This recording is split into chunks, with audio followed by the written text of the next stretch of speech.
안녕하세요.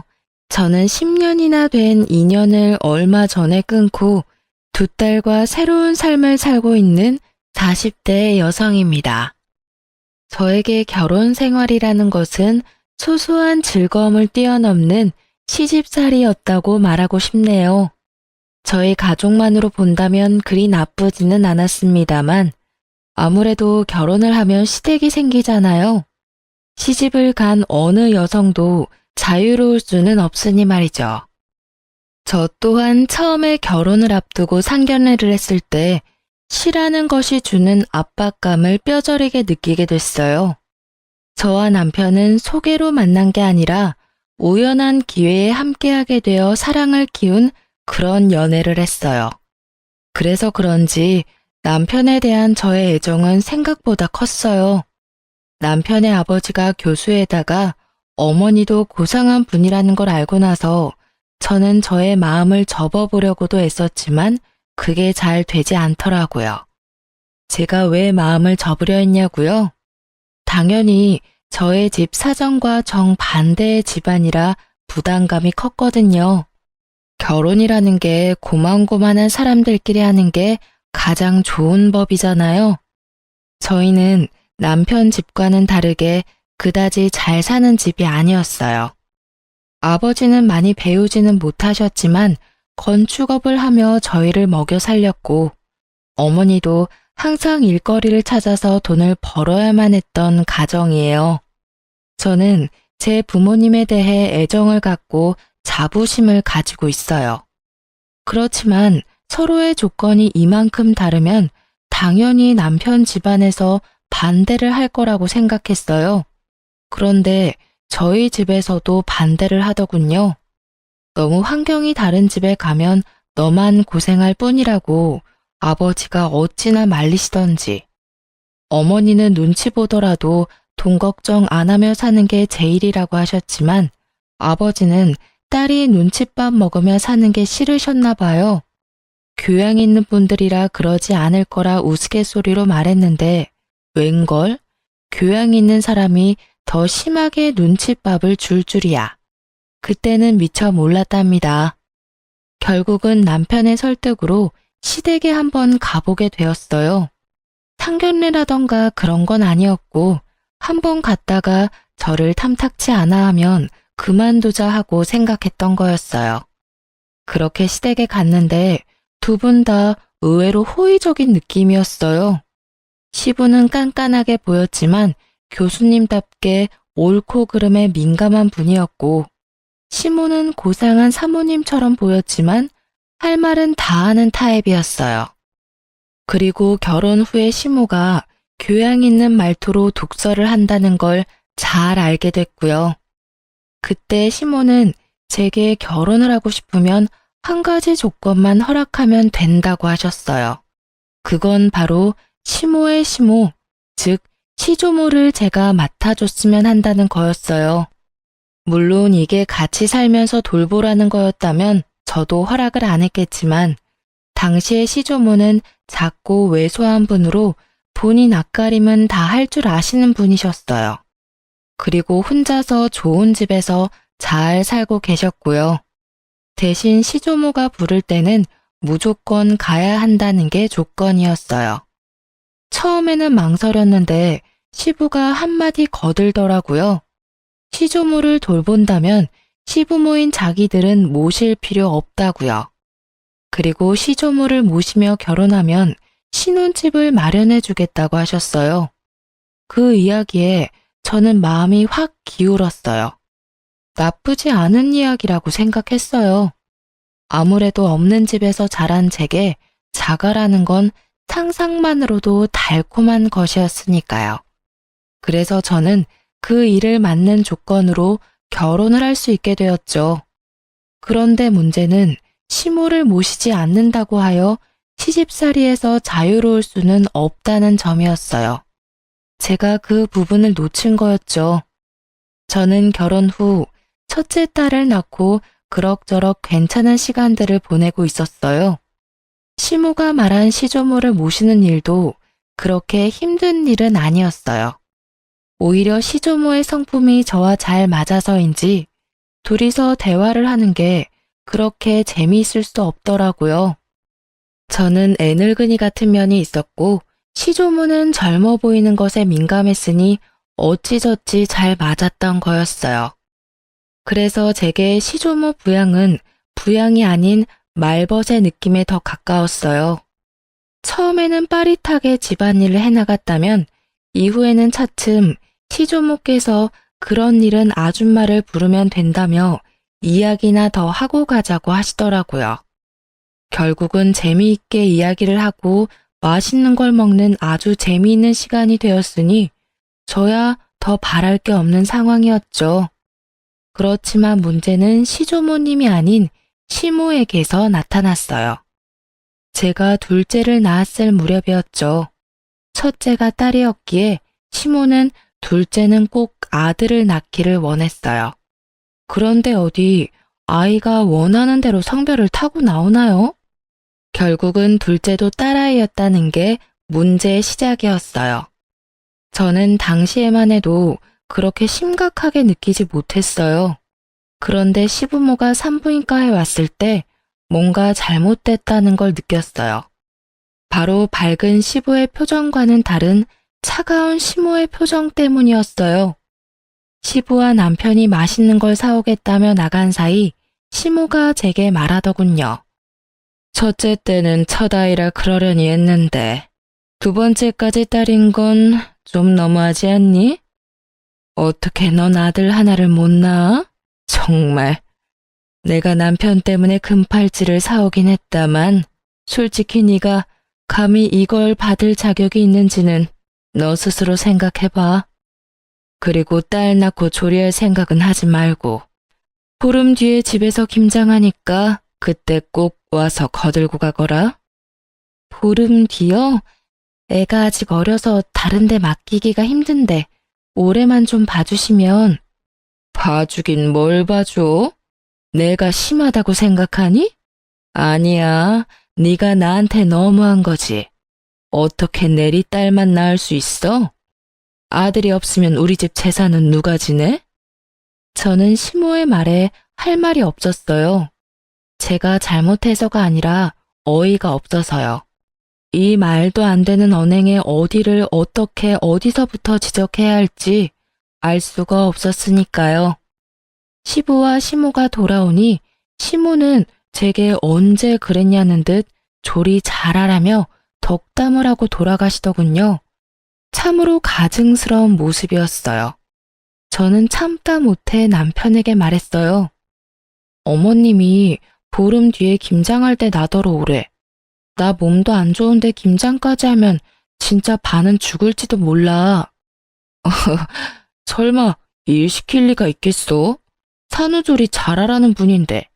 그냥 손녀 보고 싶은 마음에 당신을 부른 거겠지. 일한다 생각하지 말고 갔다 와. 첫째는 내가 봐줄까? 진짜 그럴까? 근데 어머님이 아들 원하셨는데 딸 낳아서 많이 실망하시던데 그 부분에 대해서 들은 건 없어? 아니, 설마. 요즘 세상이 어떤 세상인데 딸 아들 구별해. 나는 아들보다는 딸이 더 좋아. 벌써부터 애교가 철철 넘치잖아. 남편이 딸을 좋아하니 마음을 굳게 먹었어요. 보름의 시간이 지나고 저는 일복을 입고 집을 나서려 했어요. 그런데 남편이 일하라고 시키지는 않을 거라며 편한 옷 입고 가라고 하더군요. 결국은 인부복을 원피스를 입고 시댁에 갔는데 김장이라더니 일할 사람은 저와 시모뿐이더라고요. 동서가 오기로 했는데 아예 코빼기도 보이지 않고요. 게다가 제가 흠칫 놀란 건 시모가 지독한 감기에 걸려서 콜록대고 있었기 때문이었어요. 어머님, 감기가 심하신 것 같은데 김장은 다음에 할까요? 이 상태로는 어머님도 더 힘드실 것 같고. 절인 배추를 벌써 준비했는데 어떻게 뒤로 미뤄? 무조건 오늘 하고 치러야 해. 그리고 나는 아파서 일 못하니 네가 알아서 해놔. 동서는 혹시 오늘 언제 온다고 해요? 둘째는 오늘 안 와. 걔는 몸이 안 좋다고 해서 쉬라고 했다. 그렇게 됐으니 얼른 시작해라. 내내 콜록거리는 시모 앞에서 저는 인상도 쓰지 못한 채 홀로 김장을 해야 했습니다. 정말로 거짓말 하나도 안 보태고 평소보다 몇 배는 더 고되고 힘든 작업이었어요. 결국은 혼자서 배추와 사투를 벌인 끝에 김장이 끝났고 집에 돌아온 저는 근육통으로 저녁 내내 앓아야 했어요. 그리고 그 다음 날부터는 열이 오르는 바람에 아이들을 안아보지도 못하고 병원까지 다녀왔어야 했죠.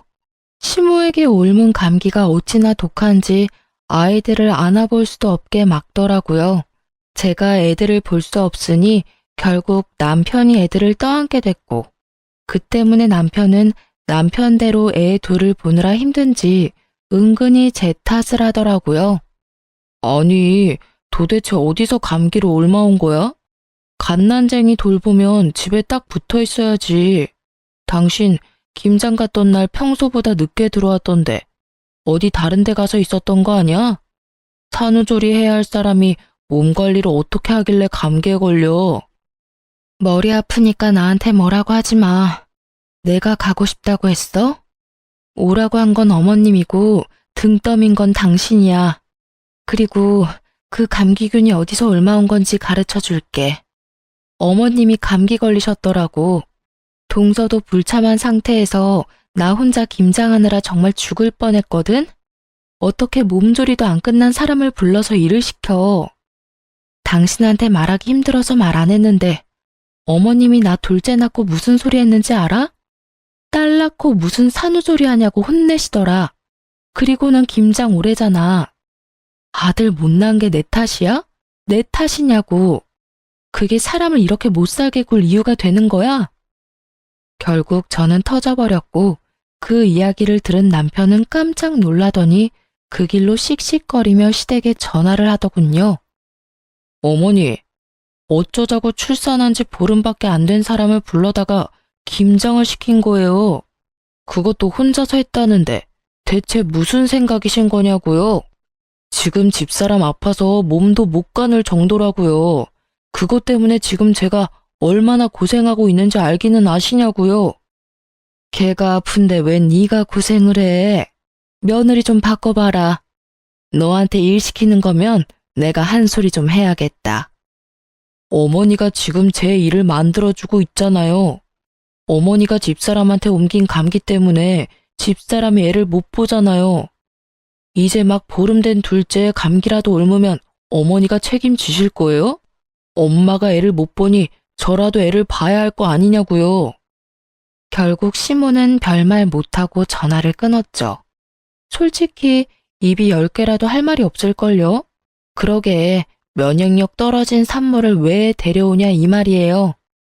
그렇게 1차로 이야기가 끝난 줄 알았는데 감기가 가라앉고 나서 시부가 저희 부부를 시댁으로 불렀어요.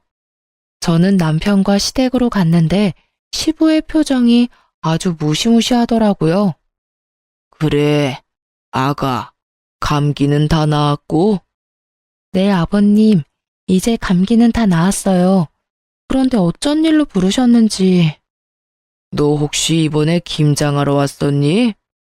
네, 김장하고 갔는데 혹시 무슨 문제라도 있으셨나요?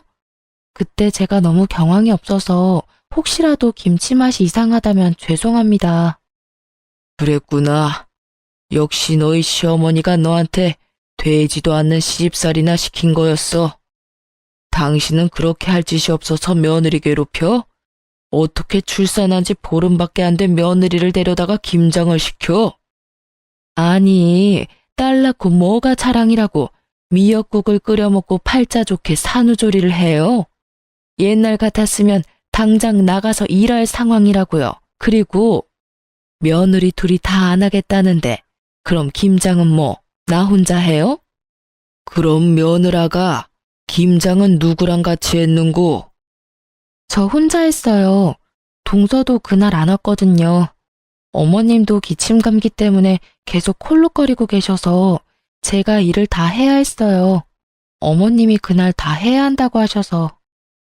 어이구, 맨날 나가서 교양 있는 척은 혼자서 다 하더니 이거 봐. 당신이 그렇게 중요하게 여기는 교양과 상식에 출산 직후의 여성을 김장에 막 부려먹어도 된다고 하든 조선시대에도 이렇게까지는 안 했을 거야. 게다가 감기에 걸려서 콜록거리면서 어떻게 애를 봐야 할 사람을 불러서 감기로 옮기도록 할 수가 있어. 상식이라고는 어디다 갖다 처박아 놨길래 이런 사달을 만들어? 결국 시부가 화를 내고 시모에게 사과하라고 했지만 시모는 절대로 미안하다 한마디를 안 하더라고요. 뭐 저도 사과받을 생각이 없기는 했어요.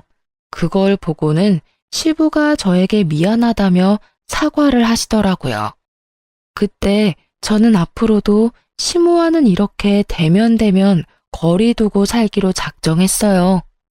그렇게 다짐하고 나니 그 뒤로부터는 시모에게도 할 말은 하게 되더라고요.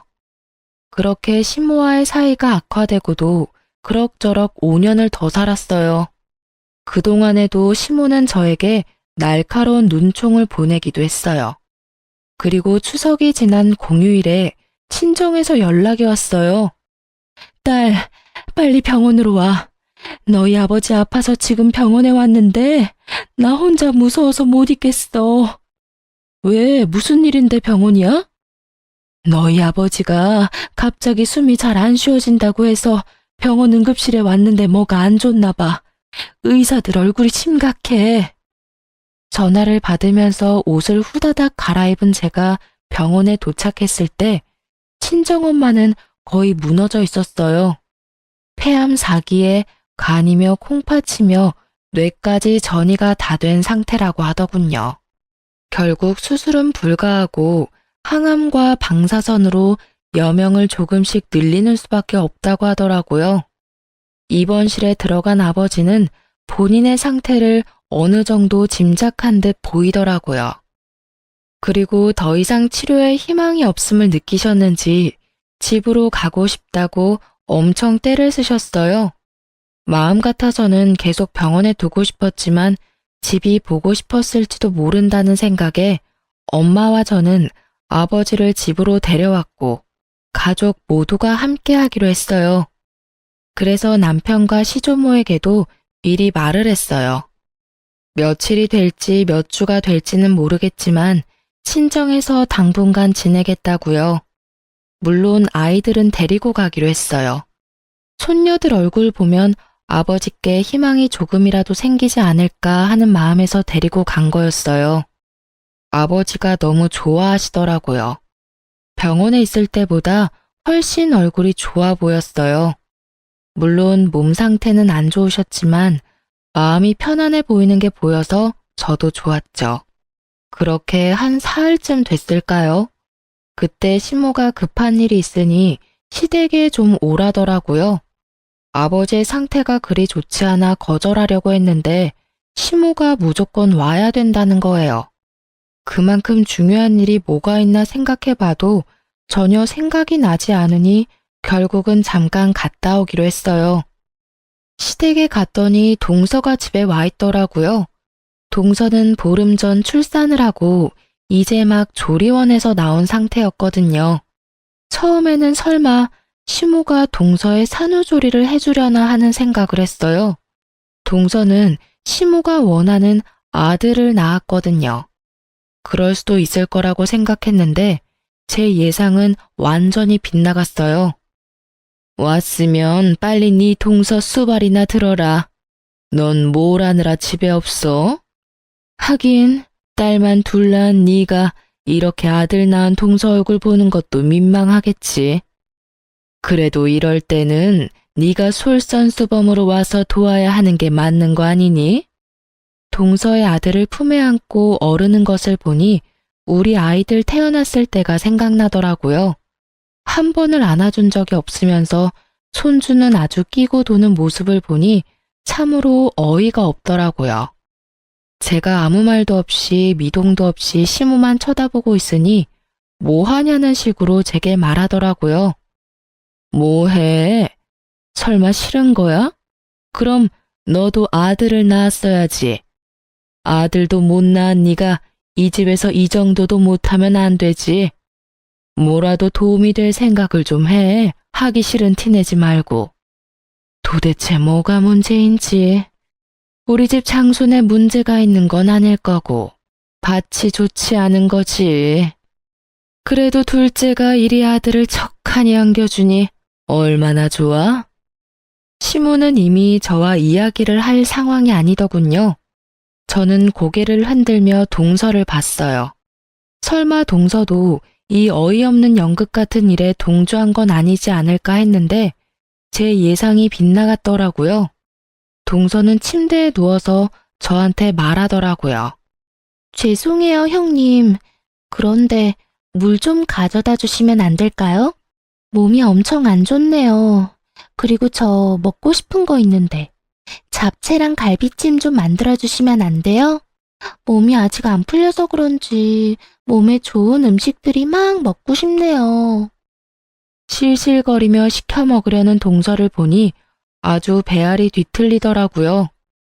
출산 후 딱 보름, 저는 그때 김장을 하고 있었죠. 이런 극진한 수발 같은 거 받아본 기억도 없는데 정말 화나더라고요. 위독한 아버지 놔두고 여기 오게 만든 것도 열받았어요. 중요한 이유도 아닌 그저 동서의 산후조리를 위해 제가 가족과 보낼 수 있는 유일한 시간을 뺏겼다는 것이 너무 열받는 일이었거든요. 결국 이런 말도 안 되는 일에 제 입에서도 고운 말이 나오지는 않더라고요. 어머님, 제가 딸만 낳아서 미운 건 아시겠는데 때를 좀 가려서 이런 일 시키세요. 제가 분명히 아버지 위독하셔서 아버지 곁에 있어야 된다고 말씀을 드렸는데 이렇게 부르는 건 상식 밖의 일 아닌가요? 그리고 아들이 그렇게 좋아서 동서 수발 들고 싶으면 어머님 본인이 하세요. 왜 저한테 그런 일을 시키세요? 게다가 요즘에 도우미도 부를 수 있는데 일부러 저한테 시키는 것 자체가 저를 괴롭히려는 것으로밖에 안 보인다고요. 아시겠어요? 그리고 동서도 이러는 거 아니지. 내가 손윗 사람인데 아주 턱짓으로 사람을 부려먹으려고 해. 물 먹고 싶으면 알아서 가져와서 먹어. 손이 없어 발이 없어. 이런 일로 저 부르지 마세요. 아니 뭐 저런, 네가 뭐가 바빠서 이런 일도 못 도와줘? 그럼 늙은 내가 며느리 수발 들어야 되니? 어머님이 여기에 동서 불렀을 거 아니에요. 그럼 어머님이 책임지셔야지. 왜 이제 와서 애먼 사람한테 난리래요? 다 됐고 저 이제 부르지 마세요.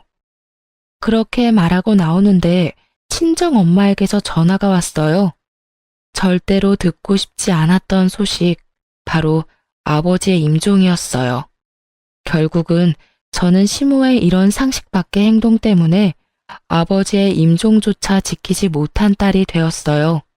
그게 너무 원통하더라고요. 그렇게 계속 있었는데 가시는 길 배웅을 못하다니.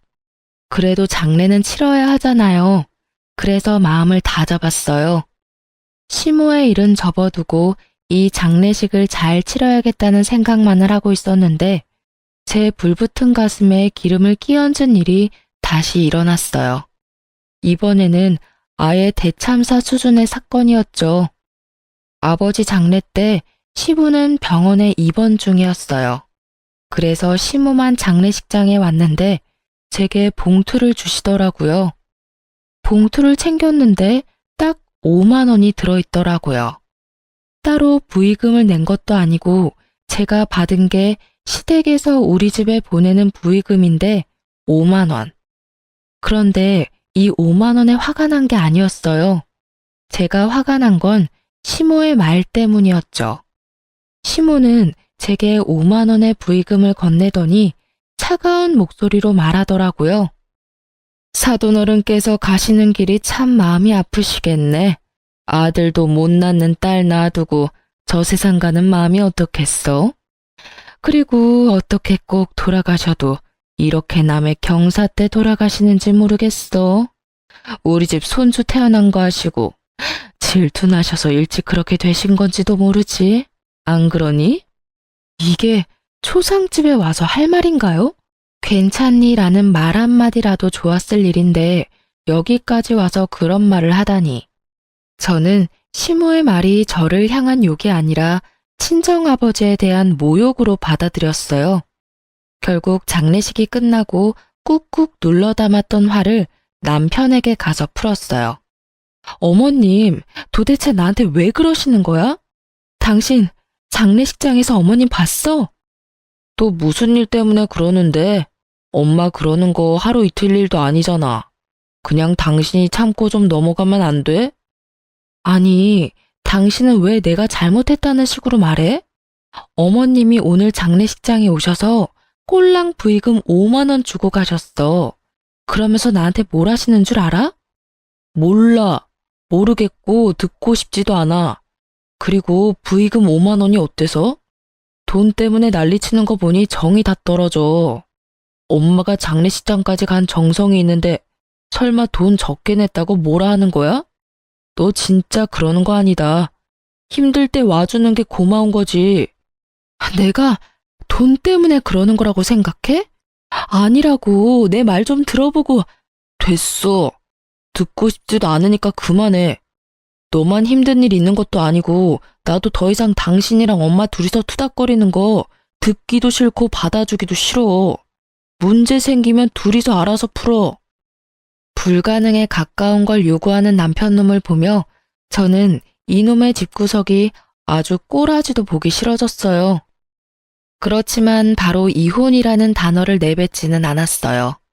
다른 사람들에게 시모가 제게 한 일들을 모두 까발려주고 싶었거든요. 그래서 모두가 모이는 날만 기다렸습니다. 냉랭한 제 모습을 보던 남편이라는 작자는 아예 저에 대해 신경도 쓰지 않더군요. 시모와 제 사이에서 끼이는 것도 지겹다나요? 완전한 해결책을 바란 것도 아닌데 남편의 그런 행동은 저를 정떨어지게 만들기 충분했어요. 그리고 추석이 되었어요. 저는 작심을 하고 어른들에게 드릴 용돈 봉투를 만들었습니다. 시조모에게는 50만 원을 넣고 시부의 봉투에는 30만 원, 그리고 시모의 봉투에는 5만 원을 넣어서 드렸어요. 역시나 봉투를 받은 시모의 얼굴이 확 상하더군요. 고상함을 추구하며 항상 무표정한 표정을 짓는 시모의 그 일그러진 표정만 봐도 기분이 한결 나아지더라고요. 이거 봐. 얘는 이래서 안 된다니까. 너 설마 시아버지, 시조모님 봉투에까지 이런 장난친 거 아니지? 이게 뭐야, 애들 용돈도 아니고. 네 동서는 봉투에 50만 원 두둑히 넣어왔던데 넌 꼴랑 5만 원 넣어왔어? 나이가 들면 나이가 든 행동을 해야지. 너보다 어린 우리 둘째 며느리가 뭘 보고 배우겠니? 윗물이 맑아야 아랫물이 맑다는데 너희는 어찌 된 게 이렇게 정반대야? 집에 도움이 되는 일을 못했으면 이런 날 부모님 기쁘게 해드릴 노력 같은 건 아예 없고. 아들아, 너 장가 잘못 갔어. 참 모질다 싶은 말들만 골라 하더라고요. 그래서 저도 따박따박 말해줬죠. 그럼 동서는 아버지 돌아가시면 50만 원 드리겠네요? 동서는 좋겠어. 이렇게 좋은 시어머니도 두고. 근데 어머님, 제가 생각이 없어서 5만 원 넣었겠어요? 어머님이 제 아버지 돌아가셨을 때 장례식장에서 5만 원만 주셔서 그렇게 담았을 뿐이에요. 어머님이 하신 그대로 돌려드렸는데 뭐가 문제인지 잘 모르겠네요.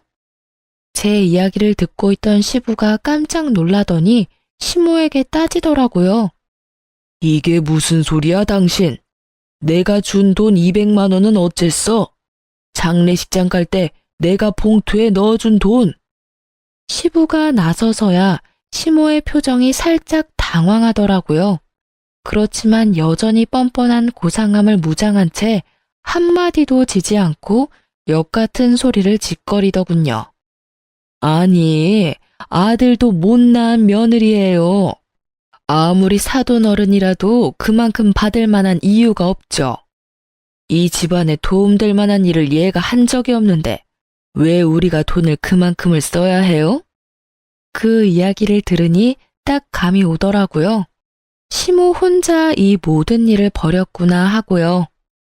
여보, 그만 좀 해. 장례식장에서 5만 원 받은 일로 아직까지 꽁에 있는 거야? 내가 제발 좀 이해하고 넘어가자고 했잖아. 어머니 옛날 사람이고 아들 좋아하는 거 이미 잘 알고 있는데 새삼스레 왜 이제 와서 이러는데. 제발 조용히 좀 살자, 어? 그냥 장례식장 와주신 거에 의미를 두라고. 돈 같은 거에 연연하지 말고. 살면서 그 돈보다 더 많이 받을 수도 있잖아. 남편 놈은 시모 말을 듣고도 제 엄마 두둔하기 바쁘더라고요. 딸을 좋아하지만 엄마도 포기 못하는 거겠죠. 참 효자예요. 그걸 보는 저는 우라통이 터지지만요. 5만 원 받아도 상관없었어. 그런데 돌아가신 고인에게만큼은 예의를 다해야 됐던 거 아니야? 어떻게 장례식장에 와서는 딸한테 아버지를 욕보일 수가 있어. 도대체 무슨 생각으로 그런 말 하셨어요? 말해보세요. 아들도 못 낳는 딸 놔두고 가는 아버지 심정 운운할 때 도대체 무슨 생각을 하셨냐고요. 저는요, 당신 때문에 저희 아버지 임종도 못 지켰어요. 그 잘난 아들 낳은 동서 산후조리 수발 들라며 저 불러냈을 때 저희 아버지 돌아가셨거든요. 이러니 제 가슴에 못이 박히지. 아버지 마지막도 못 본 저한테 장례식장에서까지 그런 말씀 하셨어야 했어요? 그건 저를 욕보인 게 아니라 저희 친정 아버지를 욕보인 거라고요. 악에 받쳐 말하는 제 말에 시부의 얼굴이 터질 것처럼 벌겋게 달아오르더라고요. 뭐? 아니 이 옆에 내가 정신이 나갔어? 어디 장례식장에서 그런 막말을 하고 와? 그리고 임종 지키러 간 며느리를 왜 다시 불렀어? 그딴 쓸데없는 이유로. 내가 부끄러워서 고개를 들고 다닐 수가 없어. 다른 사람도 아니고 사돈 장례식장에서 그런 미친 짓을 하고 온 게 내 마누라라니. 그렇게 고상하고 상식을 찾고 돌아다니더니 이거 봐, 아주 단단히 미쳤네. 인간이 어떻게 인간의 탈을 쓰고 사돈 장례식장에 가서 그런 말도 안 되는 말을 내뱉고 와. 당신 도대체 뭐 때문에 이러는 거야? 시부의 호통 소리에 집안이 조용해졌어요. 그리고 남편 놈의 얼굴도 당황한 표정이 역력했죠. 제 말을 들으려고 하지도 않는 바람에 시모가 제게 그런 말을 했던 걸 지금 알게 됐으니까요. 당신은 그 중요한 이야기를 왜 지금 해? 미리 말했으면 내가 잘 알아서. 듣고 싶지 않다며, 알아서 잘 좀 하라며. 이제 둘 사이 신경 안 쓰겠다고 한 사람이 누군지 알아? 내가 왜 말을 안 했겠어? 말하려고 했는데 당신이 안 들은 거잖아. 나는 당신한테 이미 정이 다 떨어졌어. 이야기를 들을 준비조차 안 된 사람하고는 같이 못 살아. 그러니까 우리 이혼해. 갑자기 무슨 이혼이야? 다시 생각해봐. 어머니도 빨리 사과하세요. 이건 아무리 봐도 어머니가 잘못하신 거예요. 장례식장에서 왜 그런 소리를 하신 거예요? 남편 놈이 그제야 뒤늦게 시모를 닥달했지만 시모는 눈도 깜빡하지 않더라고요. 이 와중에 동서는 두 눈 동그랗게 뜨고 구경만 하고 있고요. 조만간 둘 다 눈 돌아갈 일들이 생길 텐데 말이죠. 그때 시모가 차분하게 한마디 하더군요. 이혼해. 너는 뭘 그렇게 잘했다고 이렇게 당당하게 굴어? 아들도 못 낳은 너 같은 건 이 집안에 필요 없어.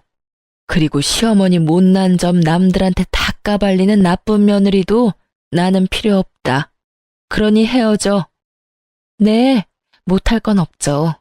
저도 남의 아버지 장례식장에 와서 아버지랑 그 딸한테 나란히 모욕을 준 사람을 제 시어머니로 모시고 싶지 않으니까요. 저는 그렇게 말하고 말 한마디 없이 이 상황을 지켜보던 시조모에게 가서 말했어요. 할머님, 죄송해요. 제가 이제 돌봐드리지 못할 것 같아요. 다른 사람을 찾아보시는 게 좋을 것 같아요. 이제까지 잘 대해주셨는데 너무 죄송하고 또 죄송한 마음뿐이에요. 이렇게 끝을 맺게 돼서 제 마음도 너무 안 좋고.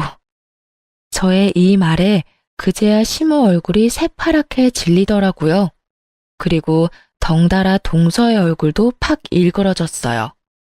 그 얼굴을 보는데 어찌나 통쾌하던지 이제야 눈치를 챘나 봐요.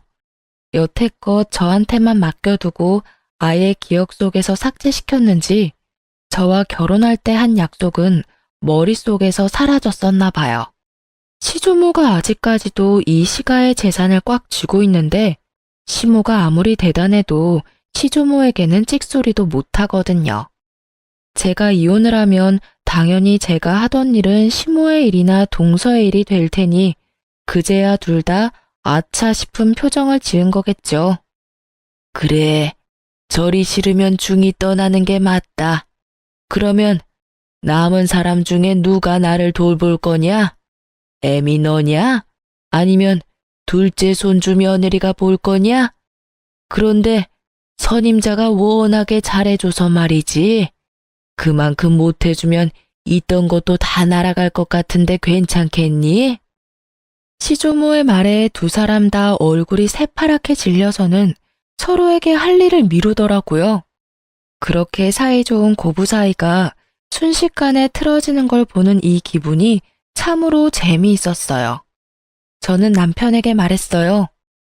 당신이 딸한테는 좋은 아빠인 거 잘 알고 있어. 하지만 당신 어머님이 우리 딸들을 어떻게 생각하는지 잘 알았지? 여기 둬봤자 손녀 취급도 안 해줄 것 같으니 내가 데려갈게. 제 말에 남편은 한마디도 못하더라고요. 제가 이혼을 말해도 부모가 더 소중한 사람이더라고요.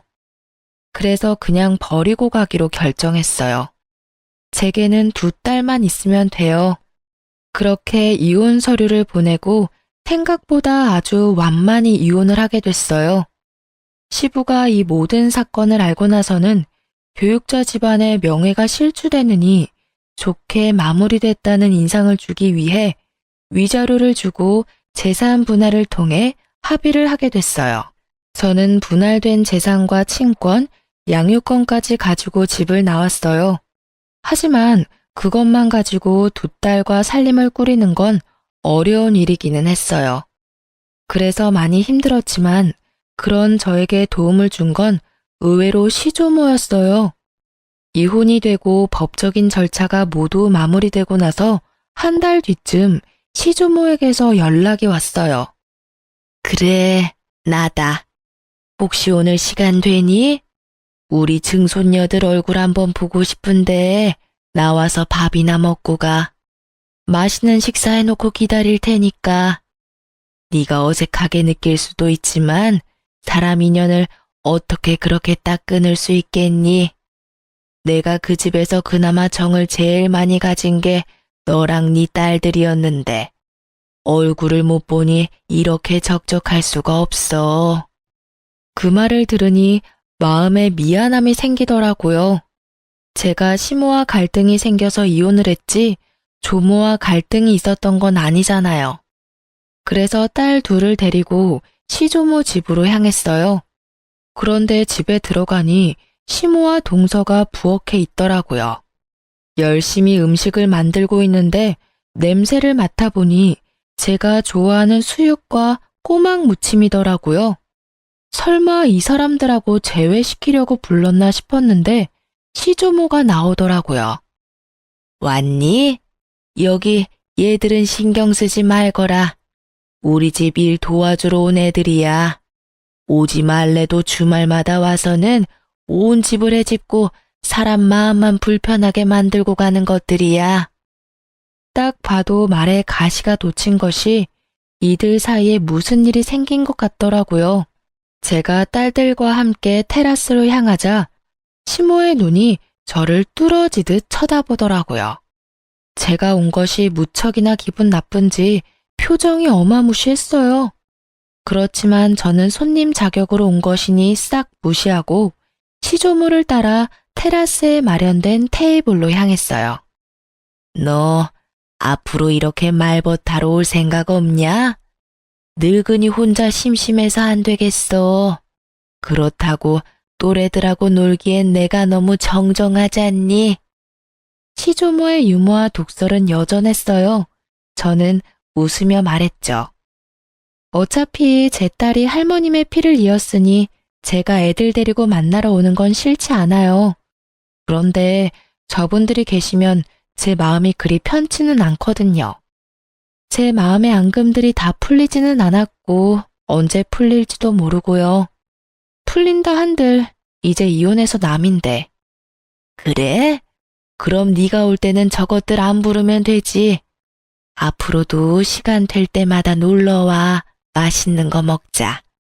내가 늙어서 요양원 들어가기 전까지는 젊게 살아야 하지 않겠니? 네 하고 대답하려는데 시모가 둘 사이에 끼어들었어요. 아니 어머님, 무슨 말씀을 그렇게 하세요? 이 여자는 이미 남의 집 사람이에요. 그런 사람을 뭐 하러 부르세요? 말벗하고 싶으면 제가 사람을 고용해서. 조용. 내가 언제 너 말하라고 했어? 있는 듯 없는 듯 조용히 있다가 가라고 했지. 넌 있는 사람 간수도 못하면서 또 어디 가서 사람 데리고 올 생각이냐? 너 생각하는 건 안 봐도 눈에 훤하다. 내가 혹시 재산 증손녀들에게 넘겨줄까봐 그것 때문에 이렇게 난리치는 거 아니야? 솔직히 걱정이 안 될 수는 없죠. 두 사람이 이렇게 가까운데 저라도 이 집 재산 지켜야죠. 그 말에 시조모가 두 눈을 치켜뜨더라고요. 네가 뭔데 이 집 재산을 지켜? 시모 봉양도 안 하는 며느리가 뭘 지킨다는 거야? 막말로 너 얘 결혼시킬 때도 네가 날 부양하기 싫으니까 며느리 앞세워서 나 부양하도록 시킨 거 아니냐? 그러면 재산이 가더라도 네 며느리한테 가야지 왜 너한테 재산을 줘? 10년을 넘게 내 말벗을 한 손주 며느리를 그런 식으로 사람 취급도 안 하고 내쫓아가지고 일을 복잡하게 만든 건 너다. 어머니, 정말로 이 집 재산 이쪽에 나눠주실 거예요? 그런 법이 어디 있어요? 이제 법적으로 완전 남인데. 완전 남이 어디 있어? 내 피가 이어진 내 손주들이야. 피가 이어지지 않은 건 너겠지. 이 집 재산이 네 거라고 착각하나 본데 아직까지는 내 명의로 된 재산이야. 내 재산 내가 알아서 쓴다는데 네가 뭔 상관이야? 시조모의 말에 시모의 표정이 뾰루통하게 변했어요. 대꾸하고 싶은 눈치였는데 더 큰 불호령이 떨어질까 참는 것 같았어요. 둘 다 하기 싫은 거 억지로 하는 얼굴로 와서는 일도 제대로 안 하고 집만 어지르고 가는 거 내 모를 줄 알았냐? 그런 주제에 재산이 탐이 나기는 나. 재산 가져갈 생각이면 간쓸게 다 빼다 줄 것처럼 살랑거려도 모자랄 판에 낯짝 뻔뻔하게 들고는 너희들 일 전부 직원들한테 시키는 거 내가 봐서 다 알아. 둘째 손부는 10년의 정이 있고 증손녀들도 아주 내 마음에 쏙 들게 컸으니 재산을 물려주지 않을 이유도 없어. 부양하러 온 주제에 사람 불편하게 만드는 너희보다는 훨씬 가족 같은 게 둘째 손부야. 시조모는 그렇게 말하고 통장과 도장을 하나 꺼내더라고요. 이혼 전에 주려고 했던 건데 지금 주게 되는구나. 자, 여기 얼마 안 되지만 6천만 원이다. 네가 나를 모시러 온 그달부터 꼬박꼬박 50만 원씩 넣었어. 내가 주는 선물이고 그게 불편하면 퇴직금이라고 생각해라. 그간 고생 많이 했다. 어머님, 그걸 왜 생판 남한테 주시냐고요? 이혼하면서 위자료며 재산 분할로 다 가져갔어요. 그거 안 주셔도 제 살만하다니까요? 네가 기어코 내 재산을 물려받기 싫구나. 네 남편한테도 이야기해 줄까? 그 말에 시모가 즉시 입 다물고 깨갱하더라고요. 저는 시조모의 선의를 좋은 마음으로 받아들였고 그 돈과 위자료, 재산 분할로 받은 돈으로 지방의 작은 아파트를 구할 수 있었어요. 그 뒤로도 시조모와는 좋은 관계로 잘 지내고 있어요. 그러나 시모와 동서는 결국 조모의 화를 피하지 못한 듯 하더라고요. 시조모가 지나가는 말로 슬쩍 이야기하시더라고요. 얼마 전에 유언장을 썼는데 쓸데없는 이름 2개를 지워버렸어. 내 평생 돈이라고는 들고 나가는 게 제멋대로라 내가 마음대로 하는 게 아니라는 생각이었는데 그것들 하는 걸 보니 아주 아깝더라고. 그래서 빼버렸지. 그랬더니 아들놈이 지 마누라를 잡는데 아주 배꼽 잡고 웃었구나. 고상한 척 아주 혼자 온 집안을 들쑤시고 다니더니 결국은 남편한테까지 버림받을까봐 요새는 설설 겨. 그러게 처음부터 마음을 곱게 썼으면 이런 일 없었을 거 아니니? 그 말을 들어보니 결국은 시부에게도 미움받게 되고 동서도 시모의 그런 모습을 보고는 노선을 갈아탄 듯 보였어요. 그 이야기를 들으니 이상하게도 마음이 좀 후련해지더라고요. 제 마음속에 그만큼 상처가 됐었나 봐요. 하긴 장례식장에서 그런 일을 겪을 줄 누가 상상이나 했겠어요? 2 딸들은 시모가 자기들을 홀대한 걸 기억하고 있어서인지 제 이혼도 잘 받아들여 주었어요. 전 남편은 아이들을 좋아해서 자주 만나러 와요. 그러면서 매번 재결합을 말하더라고요. 그 사람도 사람인지라 저와 재결합하면 할머니가 자기에게 재산을 많이 물려줄 거라 생각했나 봐요. 저는 그런 총극에 어울려줄 생각도 없고 무엇보다 그런 큰일에 언제나 부혜자처럼 한 발 물러서 있던 전 남편을 용서할 생각도 없어요. 제가 시모와 사이가 나빠진 건 시모의 행동과 언행에도 문제가 있었지만 전 남편이 적절히 중간에서 중재를 해주지 않았다는 것도 크다고 생각하거든요. 그냥 이렇게 가끔 아이들을 만나러 오는 아빠 역할만으로도 저는 충분히 고맙게 생각하고 있고 딱 그뿐인 감정이에요. 저는 시모 때문에 재혼 생각은 아예 없이 그냥 살고 있어요. 이렇게 간섭받지 않고 자유롭게 사는 게 더 재미있기도 하고 힘든 일도 분명히 많지만 그것을 모두 덮을 만큼 마음이 개운한 것도 있어요. 처음 이혼할 때 홀로서기에 대한 두려움이 있었는데 지금은 전혀 그런 마음이 없거든요. 글을 쓰다 보니 한없이 길어졌지만 제가 하고 싶은 이야기는 다 쓴 것 같아요. 제 이야기에 같이 욕해 주시는 분도 계실 거고 안타까워할 분들도 계실 거예요. 그렇지만 저는 지금 그 어느 때보다도 즐거운 하루를 보내고 있어요. 모두들 저처럼 홀가분하고 행복한 하루를 보내시길 바래요. 글 읽어주셔서 감사합니다.